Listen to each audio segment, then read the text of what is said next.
Tennessee's 7th congressional district is making the Republicans sweat. They are so scared that they are ripping the couch-friendly VP from his sofa and sending him over there to campaign. There is a special election in the 7th congressional district in Tennessee. And Acton Benn is actually giving the Republican, Matt Van Epps, a run for his money.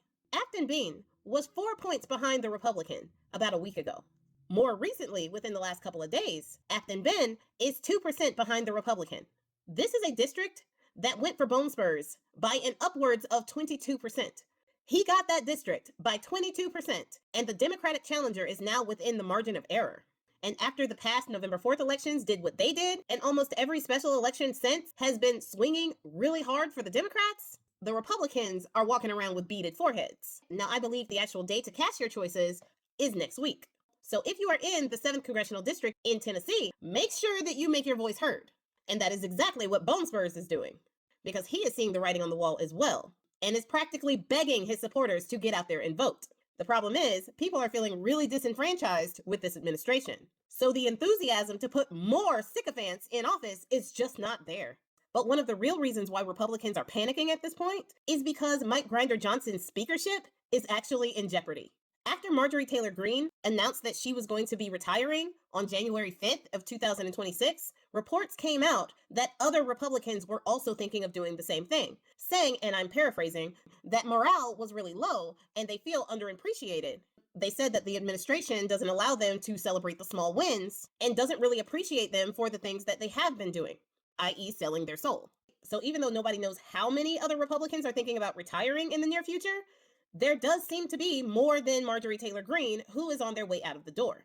And Mike Grinder Johnson didn't really have a lot to work with to begin with. There are 219 Republicans in the House. There are 213 Democrats in the House. And there are 3 vacancies. The 7th congressional district in Tennessee is filling one of those vacancies. And that vacancy was supposed to be reliably red. It wasn't even supposed to be a contest. But it is. It is within the margin of error. And this is really bad for Mike Grinder Johnson because most Republicans can read the writing on the wall, and they know that after the midterms, Democrats are very likely to be in charge of the House, even with all the redrawing of the maps they're trying to do. But with those retirements and the flipping of House seats that should have been secure, Mike Grinder Johnson may actually lose the gavel sooner than he expected.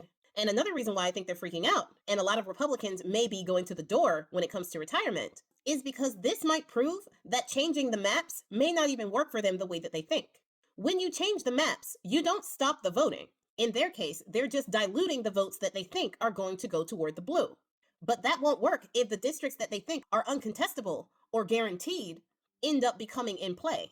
If all of these solid red districts end up becoming purple, solid red districts that Bone Spurs supposedly won by 22 points now are within 2 points of the margin of error, that is a 20-point swing to the left. If it's happening in the 7th district of Tennessee, where else can it happen? And the districts that the Republicans thought were safe, and after those maps are drawn and those districts become a little bit more purple anyway with the new voting block, the Republicans may be hurting themselves more than helping themselves in that case. They may be painting themselves in a corner that they really can't get out of. And watching them sweat about it is admittedly my guilty pleasure.